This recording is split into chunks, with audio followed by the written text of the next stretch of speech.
Hello viewers, আশা করি ভালো আছেন। আমি আসছি চরখড়িচা বাজারে। এই দেখেন কত সুন্দর সুন্দর গরু উঠছে, এই যে দাঁতেল গরু এবং কি দাঁতেল ছাড়া গরু, দেশি গরু, ক্রস গরু। এই দেখেন, এই যে আরেকটা গরু দেখা যাচ্ছে বিক্রি হয়েছে। জিজ্ঞাসা করি, চাচা এটা কতটা কিনছেন? 47। এই দেখেন 47,000 টাকা এই গরুটা বিক্রি হয়েছে। এই দেখেন বকনা গরু এবং কি এখানে দেখা যাইতেছে কি আরও একটা গরু বিক্রি হয়েছে, কিন্তু টাকা নিয়ে এখনও ঝামেলা চলতেছে, টাকা এখনও দেওয়া নেওয়া হয় নাই। এই যে আরেকটা গরু, এই যে এই গরুটা আবার আপনাকে বিক্রি হয়েছে 35। এই দেখেন, এই যে এই গরুটা 35,000 টাকা।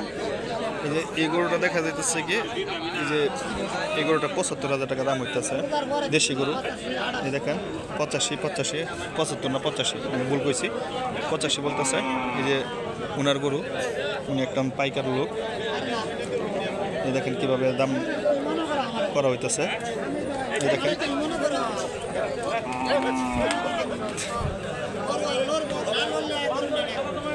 এই দেখেন এগুলো গরু কিন্তু খুবই সাংঘাতিক গরু।